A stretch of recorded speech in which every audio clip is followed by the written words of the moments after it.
All right, cool.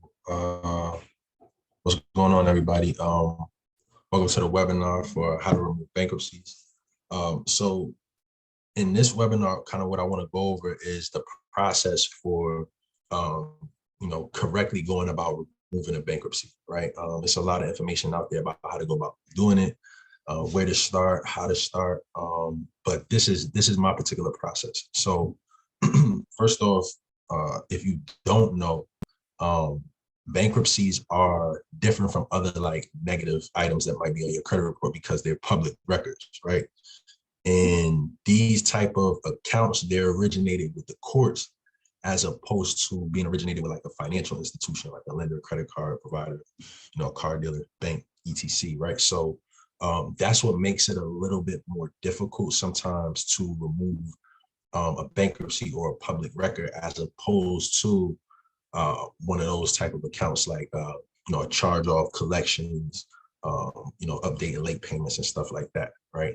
And the thing about it is the credit bureaus, right? The three major credit bureaus, they get this information from public records from different companies, right? So they get this data from other third-party providers, right? So one of those third-party providers that they get that information from is this company here. And LCI, particularly TransUnion, is actually a TransUnion company you see up here, right? And the thing about LCI is considered a consumer reporting agency. So they're not obligated under, saying my internet connection is unstable. So, you guys bear with me. If the connection drops, just, stay on the line. I'll try to reconnect as fast as I can. But this is LCI, right? So they're not a consumer reporting agency. So they're not related to the Fair Credit Reporting Act the same way that some of the other third-party furnishers are and the credit bureaus are, right? Because they're all credit reporting, consumer reporting agencies, right? But this is LCI. So this is one of the companies that you may have to deal with, especially if you're disputing a bankruptcy that's with TransUnion. You're having trouble getting it off of TransUnion. You know what I'm saying? You might have gotten it off of the other two bureaus or something like that, but you're having trouble with TransUnion. That's because, well, I'll get into why that is in a second, right? Another company or place that the bureaus get this information from is through a company called PACER. It should come up now. As we waiting for my computer to load up, PACER is actually they're a public records data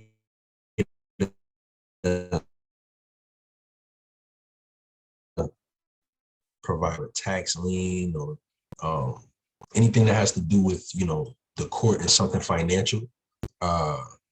Is updated through this public record system, right, called PACER. And it's just taking forever for it to load up. And it's probably gonna take forever for the next one to load up. I don't know. Like I said, my internet is kind of slow, so I'm just kind of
okay, guys. I'm back.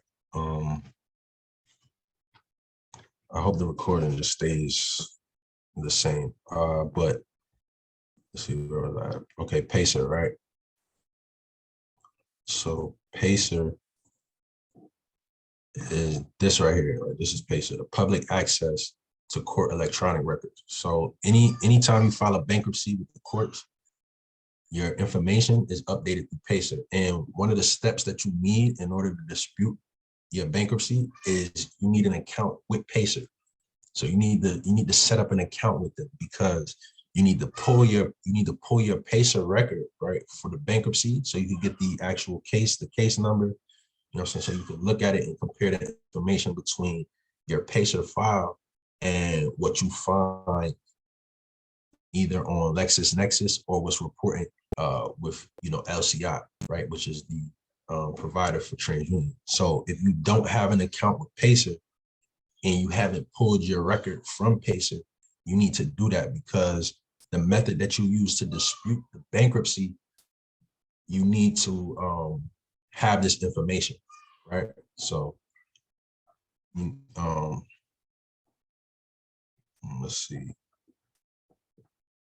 The third and final place that the bureaus pull your bankruptcy information from, and I'm pretty sure all you guys know about this company, is LexisNexis, right? So with LexisNexis, you need to also request your consumer file with them as well, right? These LexisNexis is the ones that provide your bankruptcy information to Equifax, Experian, and TransUnion before a certain date. So if you file after a certain date, which I'm gonna get into, you need to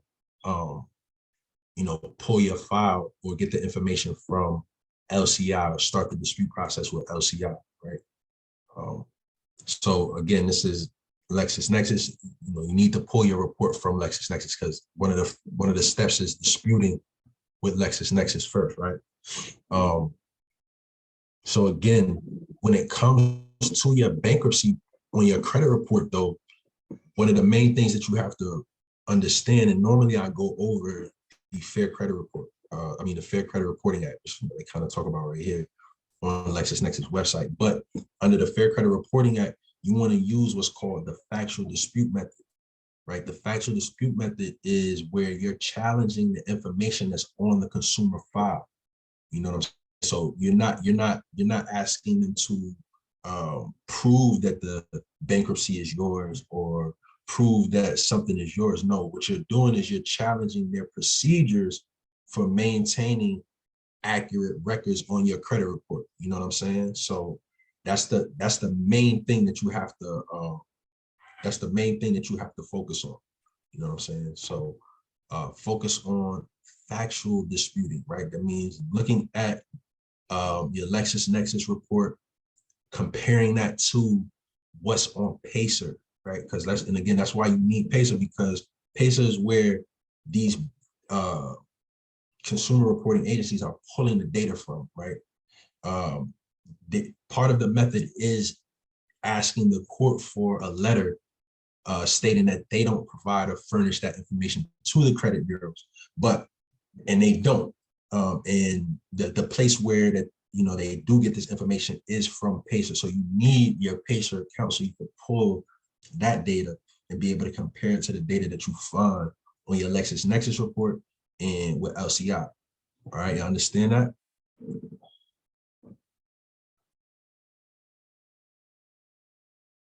All right, so another thing that you got to keep in mind too is that, again, like I said, that's why you're using the factual dispute method, because the credit bureaus make it look like the court is the furnisher of the information, right? When you look at your credit report, it has it has the court where you filed the bankruptcy, right? In the case or the docket number. So it makes it look like when a lender pulls your file or somebody pulls your file and they're looking at your consumer report, it makes it look like the court furnished that information. But that's false and misleading, right? False and misleading. But the thing about it is you have to prove that, right? You have to get the bureaus to kind of admit that or prove that through the dispute process, right? And That's what you're trying to do to get this bankruptcy off, right? The only thing is it requires additional steps because you have to dispute with multiple other bureaus outside of just the 3 major credit bureaus, right? So with that said, before you start disputing the another thing, before I even get to the court letter, right, and all that, this is from the Eastern District of Missouri, the federal court. And if you notice here, look what it says. Right? It says the bankruptcy court has no interaction with credit bureaus, including Equifax, TransUnion, and Experian.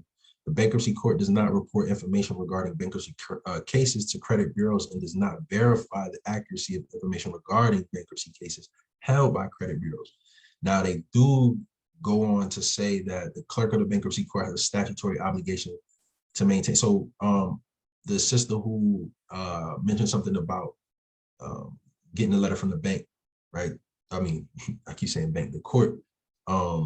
Here's an example of one of the websites where the courts admit that they don't furnish that information, but they do tell you that the clerk of the bankruptcy court has an obligation under the statutes, right, to maintain accurate records of filings received by bankruptcy court. It says once a case is filed with the bankruptcy court, that case becomes part of the court's permanent records. With few exceptions, filings in the bankruptcy court are public records. This means any person or organization can view them physically in the courthouse or through a computer system called Public Access to Court Electronic Records, or PACER, right? And then they say the PACER computer system is the most common way credit bureaus access information regarding debtors in their bankruptcy cases, right?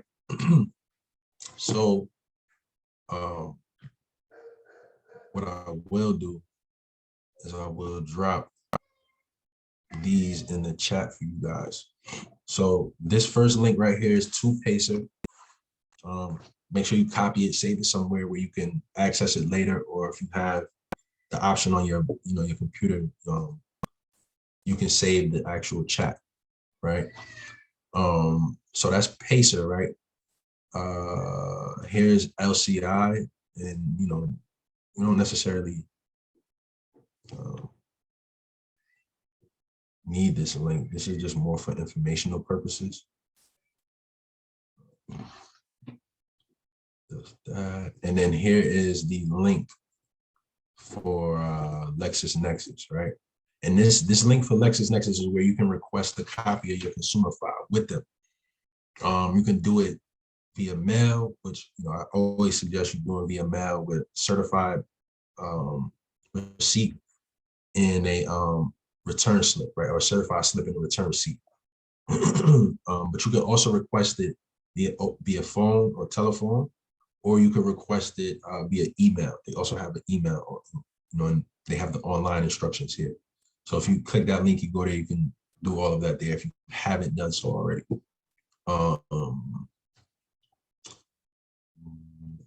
And then I'll also drop this in. Well, I'll leave that there. So yeah, so again, they admit that they don't furnish this information to the credit bureau, right? So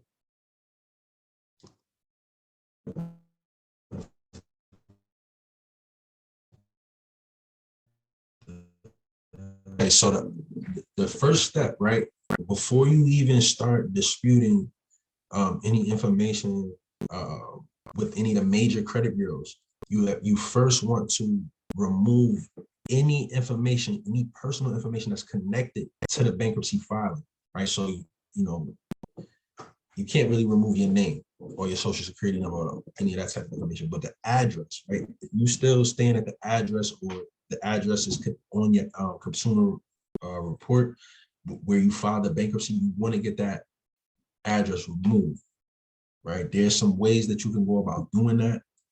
If you currently live at the address still, that'll be a little bit harder. And it'll take a little bit more steps, but you can get a PO box and list that as your new mailing address and have the, your real address made as your old address or something like that, and then have it removed or try to remove it that way, to get the address off the credit report. But you want to start with that. You want to move that personal information off your credit report first.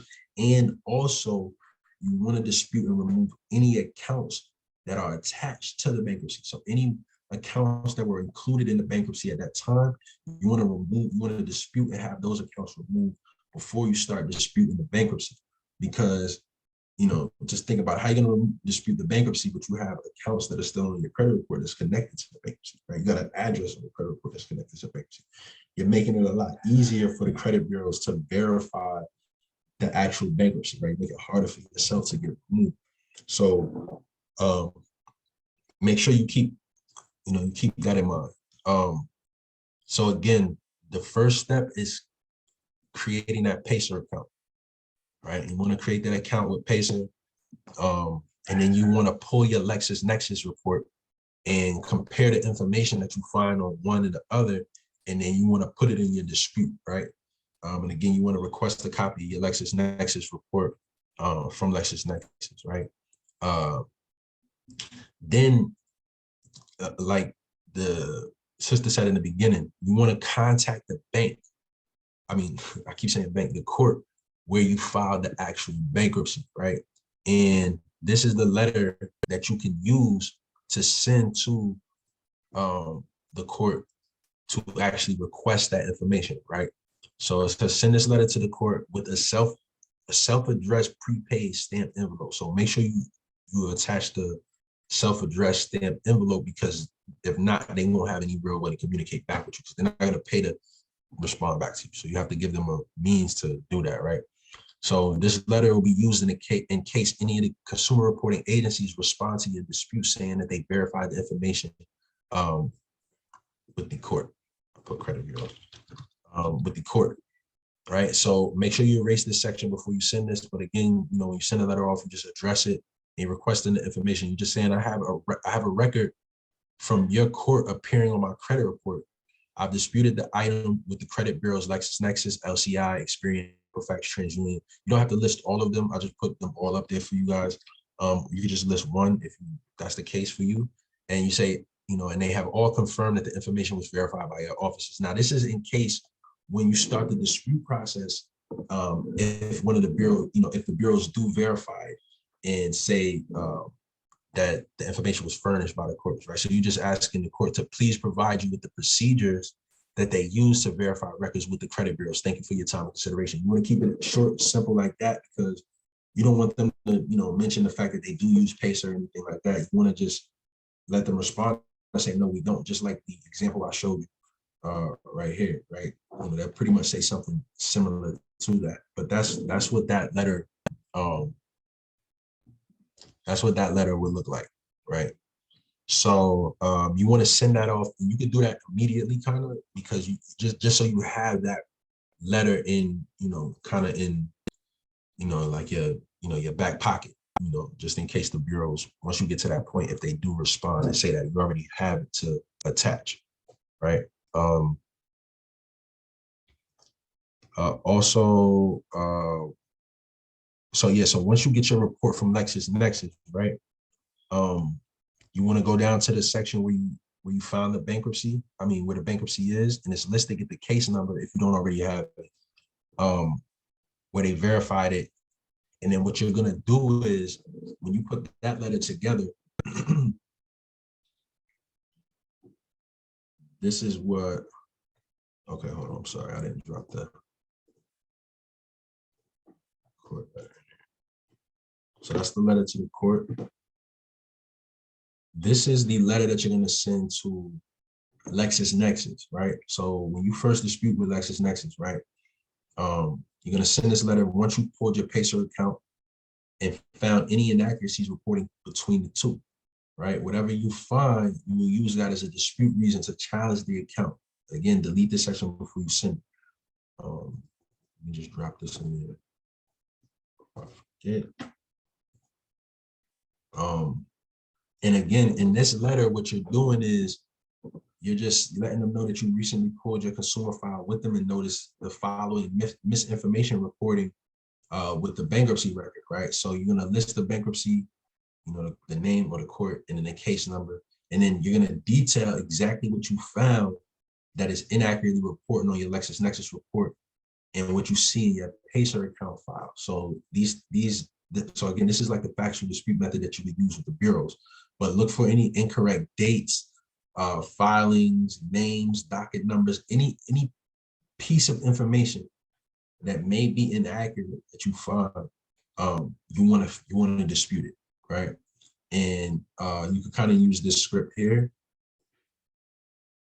right? You're gonna say something like, "You're inaccurately reporting," and then you write the inaccuracy, right? Like, whether it's the docket number, the name, your name, filing, anything like that, right? And you're gonna say, "Please investigate this matter and delete this account from our file immediately in accordance with federal law." And again, you're putting a burden on LexisNexis. You don't have to be detailed or specific or anything like that. And you're just asking them to forward any of the changes in the consumer file to your address, and that's it, right? So that's the first letter that you want to send. And again, you're challenging, the accuracy of what's being reported, because again, according to the Fair Credit Reporting Act, Section 1681E, that's what they're stipulated and required to do. They're required to maintain the maximum accuracy of the information on your credit report, right? And LexisNexis is a credit reporting agency, so they have to follow the same rules that the other major credit bureaus have to follow, right?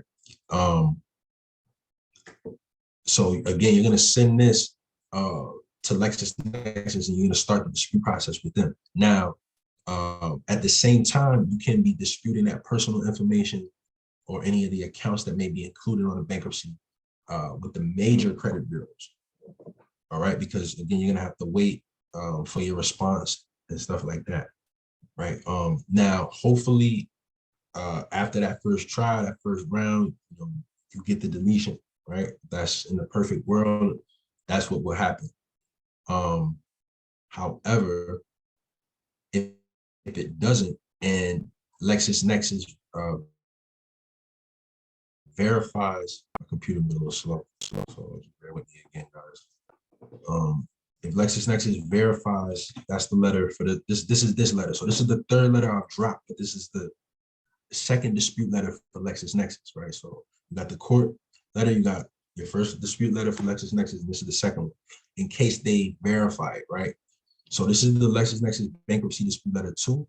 If they verify the bankruptcy as accurate, then you will want to send this reinvestigation letter to challenge the account further to get it deleted or prove that they are not in compliance, right? And again, before you send the letter off, delete this section, right? And you just head it the same way. And this is your reason is reinvestigation, right? You're asking them for reinvestigation. And this is in compliance with the Fair Credit Reporting Act, Section 1681I, because the first letter, anytime you send the first letter off to any of the credit bureaus, you're setting off 1681E, right? 1681E challenges the accuracy. 1681I is the procedure in case of disputed accuracy, or you're asking the bureaus to do a reinvestigation, right? That's the section is called reinvestigation of disputed accuracy, right?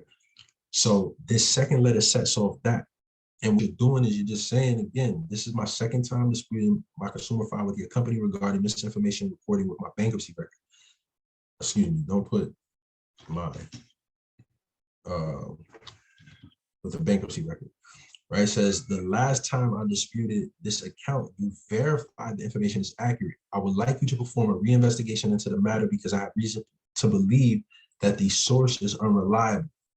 Right, and I use that particular language specifically if you have any of my newer dispute letters, because you have to let the bureaus know that you believe that where they're getting their information from is unreliable, and they're not allowed to parrot the information or re-verify it just because. Right, so you ask and you say, please provide me with the details and procedures of how you came to determine that this account is verified. If you cannot provide these details under this reinvestigation, I demand that the bankruptcy be deleted from my consumer file with you. Right, please forward any changes. So you're giving them a second chance to get this correct.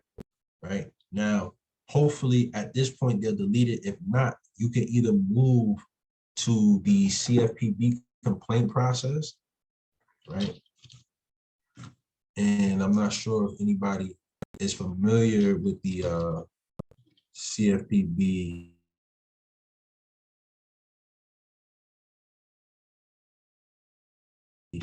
complaint process, but friends, sometimes when you can't force the bureaus to with what you need. So just give me a second because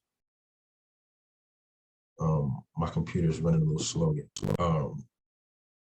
So yeah, so now, so if you get to that point, so I'm going to show you real quickly the CFPB complaint process, but you can challenge the bankruptcy. For a matter of fact, I'm not even, I'm going to show you guys this next dispute matter.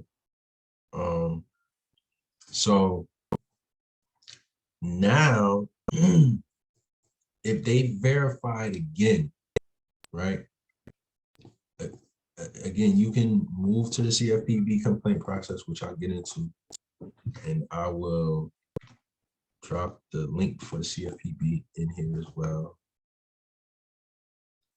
So this is the CFPB link, and I'll show you guys how to kind of do that in a second. But in this letter, right? So it's after you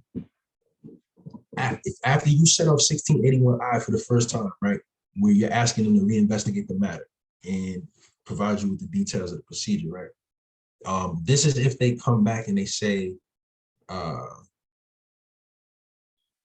well, I did. Okay, yeah, again, so this is if they come back and they say that they verified it, right? And they say they verified it through the court, right? And I'm gonna also give you the procedure if they say that they verified it through PACER, because they may do that too. So this is the letter that you would send, right? So you send this, if they verify that it was reported by the court. In this letter, you're going to attach a copy of it. Oh no, that's not for them. Disregard that. Didn't mean to put that there. Right. So now when you send this letter to any of the, and you can use this letter too for any of the major credit bureaus.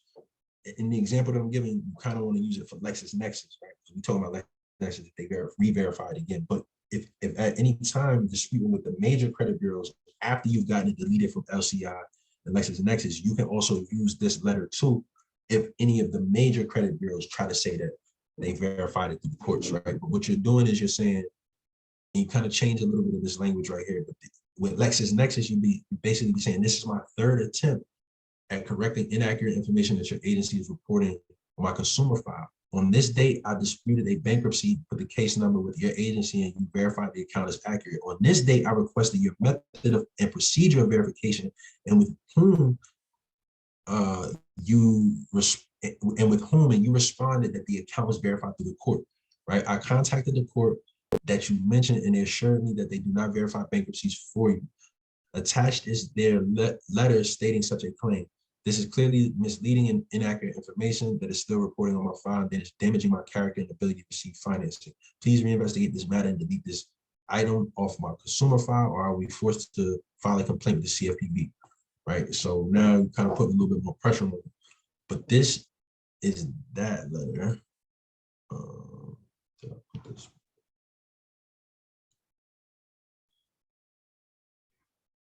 So, all right, I don't think I dropped this one in there. So I'm gonna drop this one. I might have. I'm kind of all over the place, but that's that letter if you don't have it. So this is the response letter if they do come back with being verified through the courts. Now, if after this they verify it again, definitely move on to the CFPB, right? And when it comes to submitting a complaint to CFPB, the link is in there. It's very easy and very simple. All you have to do is come to the website, click this button at the top right hand corner, submit a complaint. You come down, you start a new complaint, and you will have to create an account with them if you don't already have an account. But once you create the account, you can log into the account and you can start the complaint process, right? And I go over this. I have another course that I go over this in that course as well. It kind of breaks down the full dispute process with the major credit bureaus and then moving into this. But it's the same thing with any of the bureaus, right? So what is this complaint about? You're gonna say credit reporting, right? And then you're gonna click, well, you're gonna say credit reporting, credit repair services, or other personal consumer reports, because that's what we're dealing with. So then you go to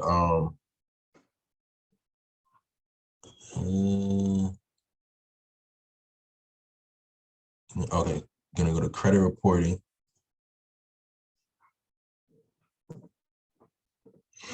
right? Click continue. And then you're going to go to problem with a credit reporting company's investigation into an existing problem, right? And then you're going to click their investigation did not fix an error on your report, right? Because that's what we're disputing. Have you already tried to fix this problem with the company? You're going to click yes, and you're going to continue, right? Click next.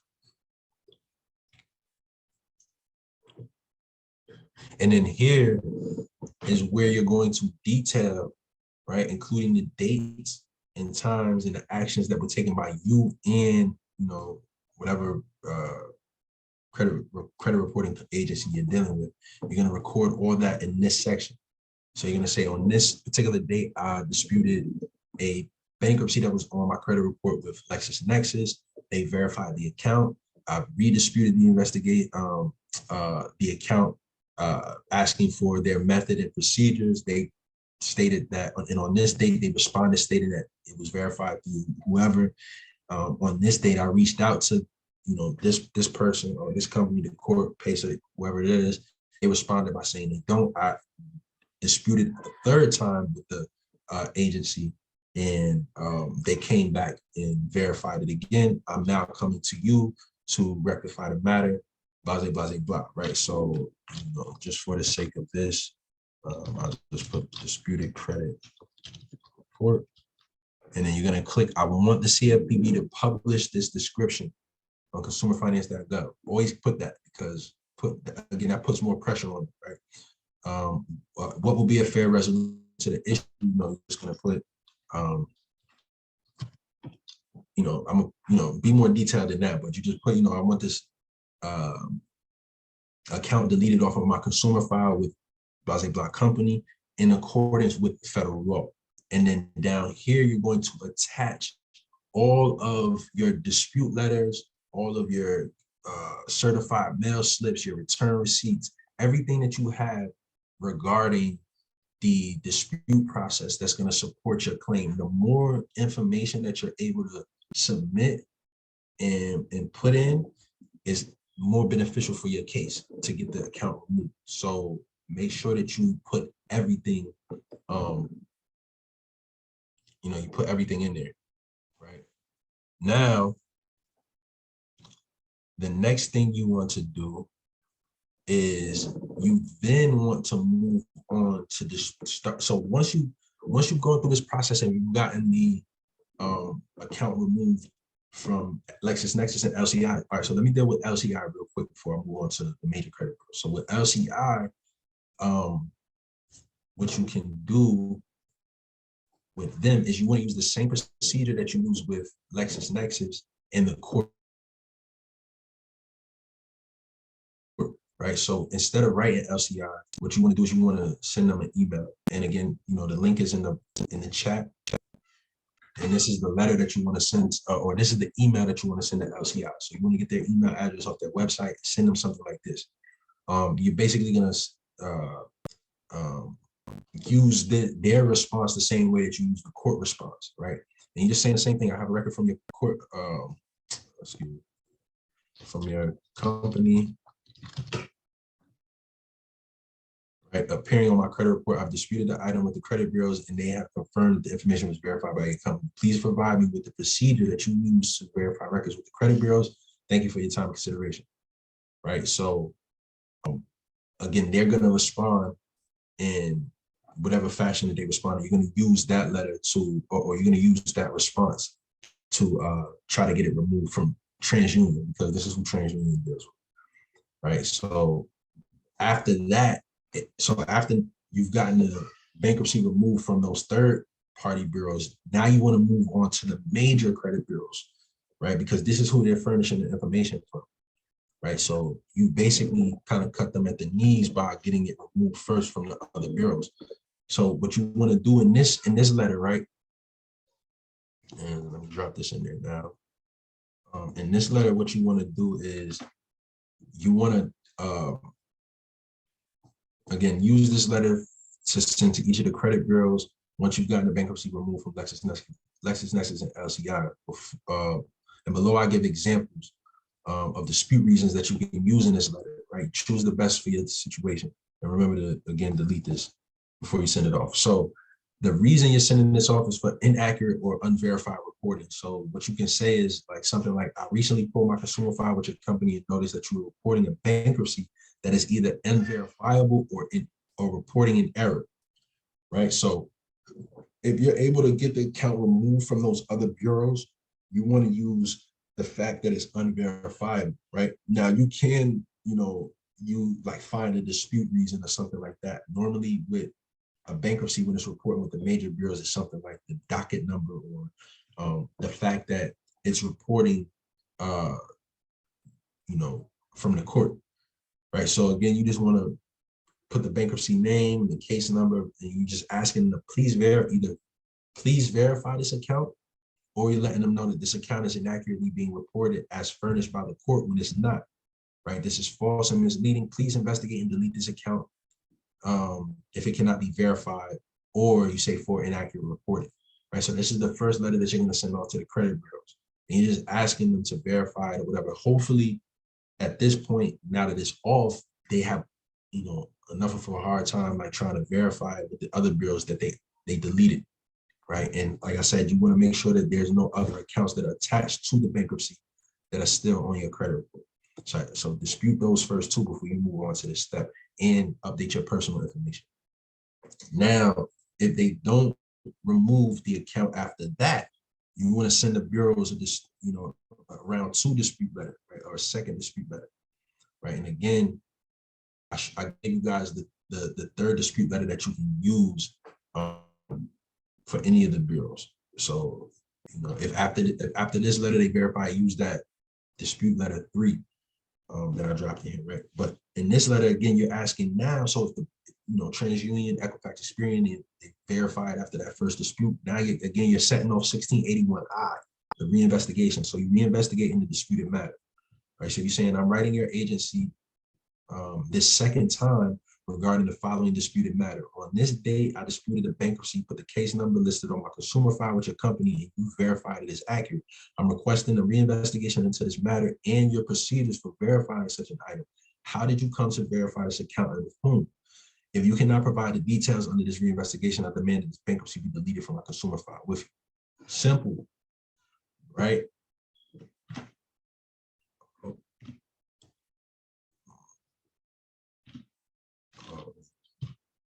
Okay, that's that letter, right? And again, this was the third letter. Like, so if the bureaus come back and they verify it and they say, oh, we verified it through the bank, through the court, then you want to send this round 3 letter to that credit, right? And then again, at that point, the major credit bureaus don't remove the bankruptcy from your credit report. You want to go to the CFPB, right? So it shouldn't take more than anywhere from like 6 to 9 months to get this whole situation completed, but it can take you longer than that, right? The bureaus do like to use other stall tactics and tie up the process. Some people have disputed bankruptcies for up to a year and a half just to get it removed, right? But I've kind of streamlined the process for you guys. Like, in the past, it took that long because a lot of people didn't really understand. Like, this is really the streamlined process, right? And it's the best way to really go about it. If after this point the CFPB doesn't do anything, you might want to think about suing. You got to take them to court. That'll be the last place that you can go to get it removed. So I got about 10 more minutes left before I have to move on to my next presentation. So what I'm gonna do is I'll just open it up for question and answer. If anybody has any questions, you can ask now. I don't see any in the chat. So can I ask a question? Yes, you may. So actually, the bankruptcy case never got my address correct anyway, so they do have an old address, and I have my current address, and they have my current address on file, so the addresses don't match. So can I just go to LexisNexis and be like, you have inaccurate, this is not me because I don't reside at this, you have an incorrect address, remove the file? Yep, you could. That's a perfect dispute reason to use. Okay. Mm-hmm. So you would use like any of those letters and just substitute the information, like instead of like whatever's there, you just put incorrect address. Okay. And Yeah, you well, I ask, could put like false identity because that's not me, right? no, don't do that. You know, because Okay. you gotta remember, like, what you're doing with these letters is you're setting yourself up for in case you have to go to, you know, you have to go Okay. to court, and you don't want it to be assumed that you were lying at any point. You know what I'm saying? Okay. It's just they have incorrect information up there, and they're not supposed to have inaccurate information. Like your report is supposed to be 100% accurate. If it's not, and you find it, you challenge it, it gives you grounds to have it deleted, and that's what, you know, that's the procedure and method you should always go with. Okay. And once LexisNexis removes it, they should remove it from the CRAs. Not necessarily. That's why I was saying, you know, once you get it removed from LexisNexis, then you want to move on to disputing it and having it removed from the credit bureaus. And when you dispute it with the credit bureaus, you're simply just asking the credit bureaus, like, look, it's a bankruptcy on here. I need you to verify it, because you know that it's been removed from the other bureaus. They don't necessarily like know that, but what you're doing is asking them to verify it. And you know, the procedure behind that is that once they go to try to verify it, it's no longer on file anywhere for them to verify. So they, you know, according to the law, they'll have to remove it because they're not going to be able to verify it, right? Okay, got it. Thank you. You're welcome. Anybody else?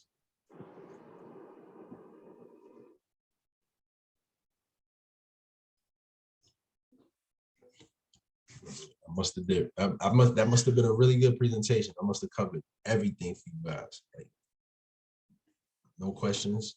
No, yeah, it was good. Thank you. You welcome. All right, guys. I mean, if that's it, if you guys really don't have any further questions, I'm gonna go ahead and end the presentation for now. Thank you, Bishop. I appreciate it. I appreciate it. I'm glad it was extensive for you guys, and I'm glad it wasn't, like, you know, too long, too drawn out. You know, I tried to compact all the information because, like I said, normally I go over the Fair Credit Reporting Act, I go over consumer case law, I go into testimony from you know, executives from the credit bureaus at Congress, right? So like they be giving up a lot of information. Hayes, thank you. I appreciate it. You learned a lot. Appreciate it. Thank you, guys. I appreciate you guys. Yeah, and there will be more classes. I will be doing more classes. I think the next one I might be doing is on inquiries. I'm going to be doing some more business credit webinars as well, on how to get, you know, $75,000 to $150,000 in funding. I think that's going to be my next one. So again, guys, I got to get ready for this next meeting. I appreciate you, and everybody have a good night. The replay, it'll be reposted. I'm not sure. Everything is on sale right now for Columbus Day, so it'll probably be like around $7, to be honest. All right.